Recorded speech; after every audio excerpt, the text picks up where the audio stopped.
আমরা সকলেই জানি, কিন্তু আপনারা কি জানেন এই নকল নোট কিভাবে তৈরি করা হয়? আর ওই সকল ব্যক্তি কারা যারা নকল নোট ছাপে? তাদের কাছে কি এমন টেকনিক রয়েছে যা দিয়ে তারা আসল টাকার মতো হুবহু টাকা নকল করে থাকে? তো আজকের এই ভিডিওতে আমরা জানবো নকল নোট কিভাবে তৈরি করা হয় আর এগুলোর ব্যবহার কি করে করা হয়। তো এই সবকিছু জানতে হলে ভিডিওটি শেষ পর্যন্ত দেখতে থাকুন। আর যারা চ্যানেলে নতুন তারা এখনই সাবস্ক্রাইব করে পাশে থাকা বেল আইকনটি ক্লিক করে দিন। তো মূল ভিডিওতে চলে যাচ্ছে। তো যারা নকল নোট ছাপে আপনারা হয়তো ভাবছেন তারা হয়তো অনেক শিক্ষিত এবং তাদের মাথায় অনেক বুদ্ধি, কিন্তু আপনাদের উদ্দেশ্যে বলে দিই, যারা এই নকল নোট ছেপে থাকে এবং নকল নোটের ব্যবসা করে থাকে তারা কেউ 5 পাশও নয়। আর এই নকল নোটের ব্যবসা করে এরা আজ কোটিপতি হয়ে গিয়েছে। আর আপনার হয়তো অনেক জানতে ইচ্ছা করছে যে এই নকল নোট কিভাবে তৈরি করা হয়। তো আপনাদের উদ্দেশ্যে বলে দিই, প্রত্যেকটি নোট তৈরির কৌশল প্রায় একই হয়ে থাকে। পুলিশের গ্রেপ্তারে রয়েছে এমন কিছু ব্যক্তিদের থেকে জানা যায় যে তারা কিভাবে তাদের নেটওয়ার্ক চালায় আর কিভাবে এই ব্যবসা করে থাকে। এরা শুধু নকল নোট তৈরি করে না, এই নকল নোটগুলো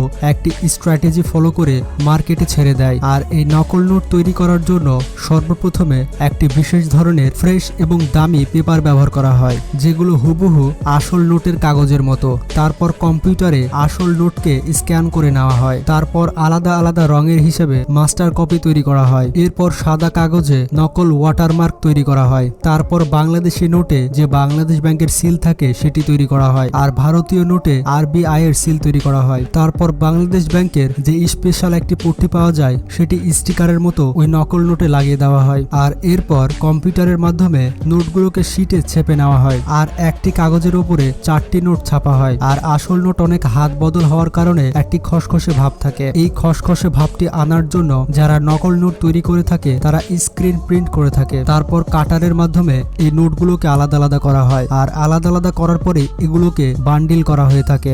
এইসব লোকজন এত নিখুঁতভাবে এই কাজগুলো করে থাকে যে অতি চালাক মানুষ ধরতেই পারবে না যে এটি নকল নোট। আর বিশেষ করে যারা নকল নোট তৈরি করে থাকে তারা বাংলাদেশ ব্যাংকের সিল এবং বিশেষ জায়গাগুলোতে খুব সতর্ক থাকে এবং খুবই সতর্কতার সাথে এগুলো নকল করে থাকে। আর এই নকল নোটগুলোকে দেখে ব্যাংকও মাঝে মধ্যে চিনতে পারে না। আর এই ফেক নোট তৈরিতে খুবই কম খরচ হয়ে থাকে। আর নকল নোট সম্পর্কে একটি বড় ঘটনা ঘটেছিল ভারতের উত্তরপ্রদেশে। পুলিশ এমন 3 জন ব্যক্তিকে আটক করেছিল যারা 100 নোটে নকল করেছিল। আর তাদের কাছ থেকে 35,000 নকল নোট, ল্যাপটপ, স্ক্যানার, প্রিন্টার এবং মোবাইল জব্দ করা হয়েছিল। আর মজার ব্যাপারটি হচ্ছে, পুলিশ যে 3 জনকে আটক করেছিল তারা মাত্র 5 পাস ছিল।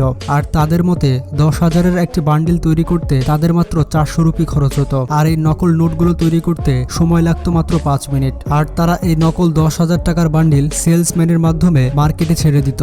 আর তারা 10,000 টাকার বদলে 5,000 টাকার আসল নোট পেত। আর ওই সেলসম্যান, বিশেষ করে যারা ড্রিঙ্কস করে থাকে, তাদের কাছে এই নকল